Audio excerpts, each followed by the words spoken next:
That's right, Thomas. It might be warming up now, but winter is just around the corner. In fact, we even had a precursor, if you will, this past weekend as we picked up our first official snowfall in central Illinois. Didn't amount to much, but could it be a sign of things to come? Let's go ahead and get into it. Let's first take you out to the Pacific Ocean. We are monitoring the El Nino Southern Oscillation, and you might even notice there's a lot of blue showing up across the Pacific Ocean.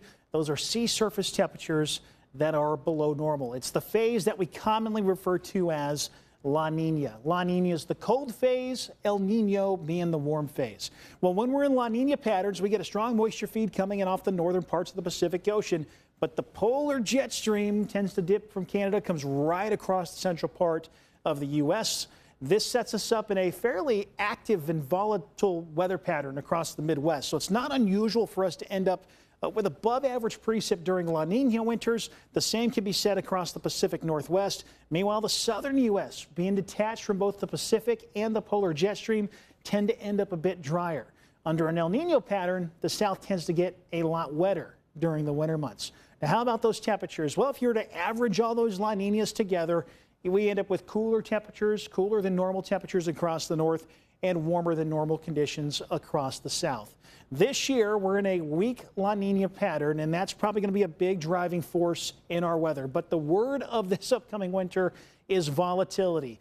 Yes, we're going to get a little bit of everything. In central Illinois in particular, La Nina winters tend to be very volatile. We'll get very big warm stretches followed by very big cold stretches. Now this year, it looks like winter could be off to an earlier start, a faster start, if you will. I think in December could actually be a bit cooler, and that's going to kind of set the stage for what's going to follow. So I am expecting cooler than normal conditions across the northern U.S., and that does include central Illinois, while warmer conditions are generally expected across the south.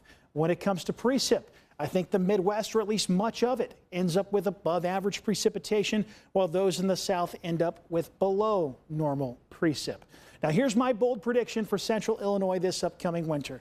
Near to below average temperatures, somewhere between 0 and 1.5 degrees below average between the months of December, January, and February. And again, I'm anticipating December to be a little bit on the colder side. Not necessarily significantly colder, but at least a little bit on the colder side. All right, near to above average precipitation. Hopefully we make up some ground when it comes to our rainfall and snowfall this upcoming winter. So how much snow are we talking? My prediction is we end up somewhere between 24 and 30 inches of snow. Not a blockbuster winter, but certainly a lot more than we picked up last winter. All right, let's take a look at the team's projections. If we average my 24 to 30 inches of snow, that gives us a nice round number of 27 inches. That is above average snowfall for central Illinois. Molly, on the other hand, is only forecasting 19 inches of snow. Now, full disclosure, Molly had the best forecast last winter, so we'll see if she's on to it again this year. Below average precip is what, or snowfall is what she's projecting. And Nathan coming in at 25 inches of snow. He is also calling for slightly below average, but relatively close to average snowfall. As a team average, we're expecting somewhere just shy of 24 inches. I'm a little more optimistic. We'll see if we can pick up more than 2 feet of snow this upcoming winter, as opposed to the 10.5 inches of snow we picked up last year. Thomas.